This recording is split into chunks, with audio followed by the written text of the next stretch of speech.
Kamusta kayo mga kabayan?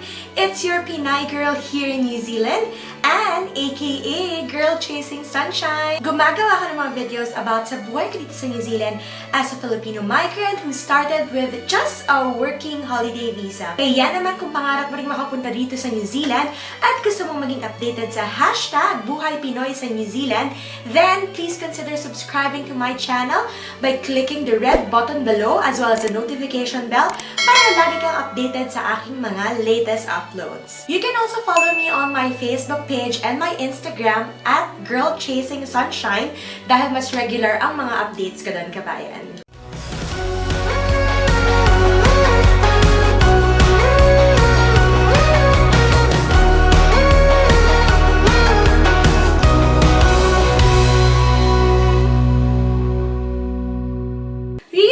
Nag-celebrate kami ng aking husband, si John, ng aming first wedding anniversary. Just to share guys, we got married last year, October 28, 2019. Parang lahat ng significant milestone sa buhay ko dito sa New Zealand, laging may number 8 involved. Sobrang swerte talaga ng number na yun sa akin. So anyway, we got married sa South Island, sa Queenstown, actually sa Lake Hayes in particular.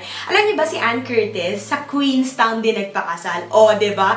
Leveling tayo mga kabayan, pakakantay. Charot! It wasn't the wedding we planned for. It wasn't the wedding that I dreamed of ever since I was little. Kasi gusto ko talaga nun, bongga, maraming bisita, nandiyan lahat ng pamilya at kaibigan namin.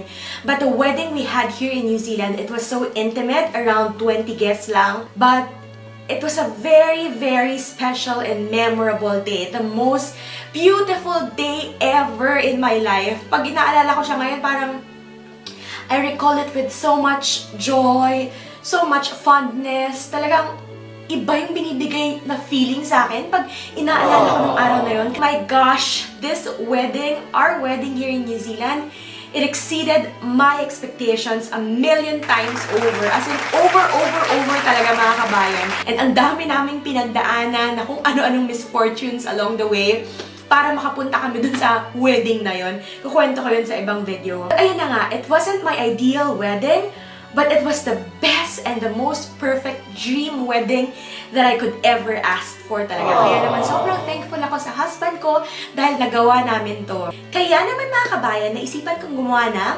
Our Dream Wedding in New Zealand series. Ikukwento ko sa inyo how we planned our New Zealand wedding, yung mga kinuha naming suppliers, plus our ratings and reviews for them, what actually happened during our wedding day and the day before our wedding, tsaka yung aming post-nap pictorial, including a dream helicopter ride to one of the most amazing spots here in New Zealand. Dadalhin ko kayo doon mga kabayan. But mag-start tayo sa basic mga kabayan. In this video, I am sharing with you how to get married here in New Zealand, all the legal requirements na kailangan. Kaya naman, if you're interested to know how we were able to achieve our dream wedding here in New Zealand, or kung may bala ka rin magpakasal dito at nangangarap ka na magkaroon ng mala Ann Curtis at Erwan na wedding, then without further satsat, let's start! First, sino ba ang pwedeng magpakasal dito sa New Zealand? Kahit sino pwede mga kabayan. All nationalities, all genders. Kahit hindi ka residente or citizen dito sa New Zealand, pwede kang magpakasal dito. Visitors to New Zealand can actually get married or have a civil union here. But syempre, kung pupunta ka dito, you have to make sure that you have the appropriate visa. Kahit visitor visa lang yan, kabayan. Same-sex marriage is also legal here in New Zealand.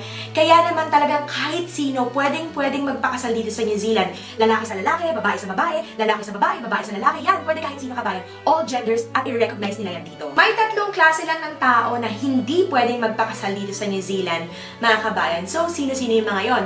First, kung under 16 years old kayo, hindi yun pwede.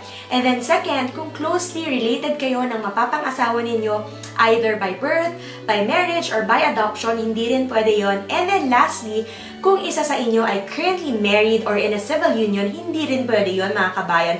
No to kabit, syempre, di ba? In order to get married here in New Zealand, mga kabayan, ito yung makakailangan ninyo. First, you have to decide on a date, a venue, and the type of ceremony that you want. Kasi yung pag-apply nyo ng marriage license will be dependent on those details. Decide on a date kasi you need to arrange your marriage license at least 3 days in advance bago kayo ikasal. Tapos yung marriage license ninyo mga kabayan, valid lang yun for 3 months. Kami, October 28 yung kasal namin, nag-apply kami ng marriage license October 5, weekend ba nga yata yun eh. Tapos nakuha namin yung license October 8. O, di ba mga kabayan, ang bilis lang talaga ng mga bagay-bagay tsaka mga process dito sa New Zealand, which is very nakaka-impress talaga. Venue! Syempre, you have to make sure na yung gusto mong venue available sa date na gusto ninyo. Tsaka kailangan nyo rin yung venue details for when you apply for a marriage license. The type of ceremony naman mga kabayan, you can choose between 2 types. First is yung tinatawag nilang registry ceremony. Dati, pwede lang itong gawin sa registry offices or sa mga courthouse. But ngayon, kahit saang site or kahit saang location, pwede na. But, hindi siya personalized ceremony mga kabayan. You have to adhere to a certain script na ginawa ng government, standard vows lang, tapos weekdays lang kayo pwedeng magpakasal. Ang advantage ito, mas mura at mas mabilis to mga kabayan. It will only cost you 240 New Zealand dollars all in. Total na yun mga kabayan ha. For the license, for the celebrant, and for the ceremony. After nyo mag-apply ng marriage license online, bibigyan kayo ng listahan ng mga celebrants na pwede nyong gamitin for your wedding ceremony. The second one, ito yung ginawa namin ni John mga kabayan. It's called the personalized ceremony. Pwede nyo itong gawin sa kahit anong araw na gusto nyo, weekdays man yan, weekends man yan, or public holiday. Kami noon, public holiday yung kasal namin. Labor Day noon sa New Zealand. At dahil personalized ceremony nga siya, you can choose elements of your choice to your heart's content, kahit anong gusto mong gawin. So you can write and use your own vows. Pwede ka rin mag-insert ng mga ceremony rituals na gusto mo, as many as you like. Kahit anong gusto mo, pwede mong insert yan. Pwede mong gawin yung script rin ng ceremony mo with your celebrant. You can have it in any venue, in any location you like, and you can have any celebrant that you like. So ito, the license alone cost 150 New Zealand dollars, excluding pa yung bayad sa celebrant and sa ceremony. So, ikaw yung bahalang maghanap ng celebrant na gusto mo, ng venue na gusto mo, and syempre, additional cost yon. Pag personalized ceremony yung gusto nyong gawin na mapapang-asawa nyo kabayan, kailangan nyo na agad maghanap ng marriage celebrant. Kasi kailangan nyo ilagay yung name and details niya dun sa marriage license application ninyo. I'll put a link sa description box below dun sa listahan ng mga registered marriage celebrants dito sa New Zealand. Once you have those details mga kabayan, you can now apply for a marriage license. So, paano ba ito i-apply? Sobrang straightforward lang mga kabayan. You can go to the government website. I'll put the link again here somewhere. Tapos, pwede na kayong mag-apply online kahit wala pa kayo dito sa New Zealand. Actually, pwede rin kayong gumamit ng paper form application. Pero mga kabayan, ba't nyo naman pahihirapan pa yung mga sarili nyo, di ba? Online na lang. Sa online form, kahit isa lang sa inyo yung mag-fill out nito. Since kami, personalized ceremony yung pinili namin ni John, ito yung mga kinailangan naming i-provide na information. First, yung date ng kasal. Second, yung venue or location ng kasal. Tapos sa form, pwede rin kayong mag-indicate ng isa pang location, alternative or backup location. Tapos make sure na yun talaga doon kayo ikakasal. Kasi kung ano lang yung mga nilagay ninyong venue sa application form, doon lang kayo pwedeng ikasal. And then third, syempre mga personal details namin ni John. Name, birthday, birth location, occupation, address, name and details ng parents namin, tapos yung details ng marriage celebrant na napili namin, which we already arranged previously, tsaka na pa ba? Syempre, credit card tsaka debit card for the payment. Nakuha namin yung marriage license namin just 3 days after we applied for it. Nakuha na namin yung copy ng license via email. Tapos, may sinend din silang 2 copies ng particulars of marriage. So, yung copy ng license, tsaka yung copies ng particulars of marriage, kailangan ninyong isend yon sa inyong celebrant. Sinend ko yung mga documents na yan sa celebrant namin before our wedding. Tapos, finalize na rin namin yung aming wedding ceremony script. Sa mismong araw ng kasal kabayan, kailangan ninyo ng 2 witnesses. Legal requirement yan. Pero hindi requirement na dapat kakilala nyo yung witnesses na yon or may certain age, as long as aware sila or they understand what's happening during the ceremony. Dahil nga personalized yung ceremony namin, we were able to write and use our own vows. Tapos even yung aming ceremony script, personalized din yun, which I wrote with our marriage celebrant, si Felipa Thomas. So ito yung mga elements na nagawa naming insert sa aming wedding program. So first, we had 2 readings. Love is an Adventure na binasa ng aking elementary and high school classmate na si Jordan. All the way from Australia, lumipad pa talaga siya with her husband for my wedding. Thanks, Dane! And then the second one is 1 John chapter 4 verses 16 to 19 na binasa ng aking working holiday hobby. Naku, baka sabunutan niya ako pag sinabi kong hobby. Working holiday wifey, very, very good friend of mine, si Janelle.